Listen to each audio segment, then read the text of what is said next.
जिम्मेदार है, क्योंकि हरियाणा में देखो रोजगार कहाँ से बने। रोजगार सर्जन के दो तरीके, या तो प्राइवेट या गवर्नमेंट जॉब।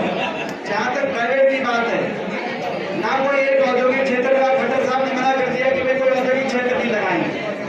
तो 9 साल में ना, जैसे पिछली जो हमारी सरकार थी तो कहीं IMT बन रही थी, जैसे रोहतक में बनी फुटवेयर पार्क, बहादुरगढ़ के अंदर बना, मानेसर में IMT, खरगोदा में IMT, इंडस्ट्रियल मॉडल टाउनशिप, औद्योगिक क्षेत्र लग रहे थे, निवेश हो रहा था, थर्मल के कारखाने लगे थे, 5-4 थर्मल के परमाणु कारखाना, कहीं मेट्रो बढ़ाई जा रही थी। इंफ्रास्ट्रक्चर जब बनेगा, मेट्रो आई, कहीं रेल की लाइन बिछी, कहीं थर्मल के कारखाने लगे, कहीं यूनिवर्सिटी, 12 यूनिवर्सिटी बनी उस समय, इंफ्रास्ट्रक्चर बने, औद्योगिक क्षेत्र लगे, निवेश आए, तो प्राइवेट सेक्टर के अंदर रोजगार मिल सकता है। इन्होंने ना तो औद्योगिक क्षेत्र लगाया, ना कोई इंडस्ट्री आई, ना इंफ्रास्ट्रक्चर को आगे बढ़ाने का काम किया। मेट्रो जहाँ का आखिरी खंभा हमारे समय का मंजूर था, वहीं का वहीं आखिरी खंभा साफर गांव में आप देख रहे हो, बहादुरगढ़ में, चारों दिशाओं में यही बात। ना रेल की लाइन बिछी, बुलेट ट्रेन चलाने वालों ने 1 इंच रेल की लाइन 9 साल में, ये कमाल की बात है। 2005 से लेकर 14 तक हरियाणा में 225 किलोमीटर रेल की लाइन बिछी। रोहतक झज्जर रेवाड़ी रेल की लाइन, जींद गोहाना सोनीपत रेल की लाइन, हांसी महम रेल की लाइन 225 किलोमीटर, और कुल हरियाणा के अंदर 41 किलोमीटर मेट्रो, चाहे वो बहादुरगढ़ मेट्रो हो, चाहे गुड़गांव की मेट्रो, चाहे फरीदाबाद की मेट्रो, चाहे बल्लभगढ़ तक और उसकी एक्सटेंशन की बात, 41 किलोमीटर। मैं पूछना चाहता हूँ, देश में पहला उदाहरण होगा, मैं हरियाणा के सभी नागरिकों से पूछना चाहता हूँ, देश में पहला होगा कि विकास की प्रक्रिया को रोकना संभव नहीं है। बहुत बड़ी उपलब्धि या विफलता मानो आप मुख्यमंत्री जी की। 1 इंच नई रेल की लाइन नहीं, 1 इंच नई मेट्रो नहीं, एक कोई नई यूनिवर्सिटी नहीं, एक कोई थर्मल का नया कारखाना नहीं बिजली का उत्पादन करने के लिए, एक कोई परमाणु कारखाना नहीं, एक कोई नया औद्योगिक क्षेत्र नहीं, एक कोई फुटवेयर पार्क या IMT पूरे प्रदेश के अंदर, एक बड़ा कोई इंडस्ट्रियल कोई निवेश नहीं, तो बड़ा इंडस्ट्रियल निवेश को हरियाणा के अंदर। तो प्राइवेट के अंदर रोजगार कहाँ हो, ना प्राइवेट के अंदर रोजगार आ पाए और नहीं सरकारी क्षेत्र के अंदर।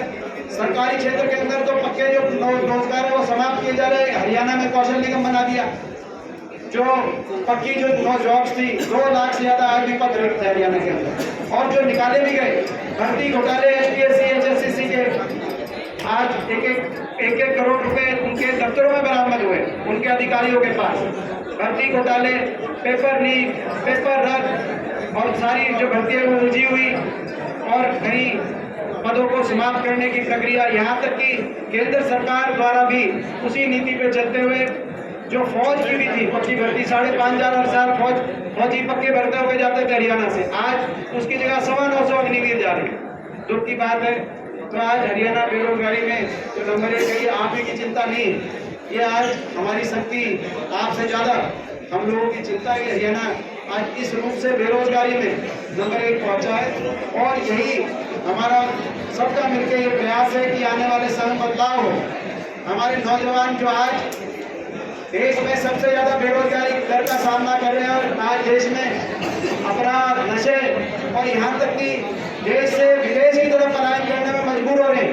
आप चीन क्षेत्र में जाके देखो, वहाँ पर बाहर जाने के जो सेंटर होते हैं, IT सेंटर, वो आज से 5-7 साल पहले एक भी नहीं होता था, आज 50-50, 60-60 सेंटर, ट्रेनिंग सेंटर जो बाहर जाने की प्रक्रिया में युवाओं का, तो आज लोग अपने घर बार जमीन बेच कर 50-50 लाख अपना करके, अपना इकट्ठा करके और बाहर जाने के अपना युवाओं को मैं बोलना चाहता हूँ, हरियाणा के नौजवान को जो आज हतोत्साहित है, खेलों की तरफ जाए तो खेल की भर्ती बंद कर दी इन्होंने, सरकारी भर्ती इन्होंने खत्म। मैं हरियाणा के नौजवान को कहना चाहता हूँ, इंतजार करिए, 1 साल का समय दीजिए, हरियाणा में बदलाव करेंगे। बाहर कोई जाने की तैयारी कर रहे नौजवान में रुके, आज हरियाणा में आज एक घटना होगी, कि हरियाणा में तो रोजगार मिलेगा ही नहीं, हरियाणा में जॉब मिलेगी नहीं। लिस्ट आती है, लिस्ट में से अभी पीछे 125 की लिस्ट आई, 125 की लिस्ट में से लेक्चरर की 125 की लिस्ट में से 100 हरियाणा के बाहर के। तो जो व्यवस्था है, इस व्यवस्था के से हम जूझ रहे हैं, लड़ाई लड़ रहे हैं। हरियाणा के नौजवान को चाहे खेल कोटे से लेकर और सरकारी क्षेत्र के अंदर 9 साल से शिक्षकों की भर्ती नहीं, स्कूलों को बंद कर रहे हैं। दुख की बात है। तो भाई सरकार बदलेगी, बदलाव होगा, परिवर्तन होगा। ये जो 2 लाख नौकरियां जो रिक्त स्थान है या समाप्त की जा रही है, पहली कदम से 2 लाख नौकरियों को निकलवाने का भी काम करेंगे हरियाणा के अंदर नौजवानों को। और हरियाणा को देश में निवेश का आपका हम क्या करेंगे, देश में एक ऐसा उदाहरण सेट करेंगे, हरियाणा में निवेश का ऐसा आप बनाएंगे हरियाणा को कि दुनिया के अंदर विकसित देशों से तुलना की जाए हरियाणा के आने वाले समय में। ऐसा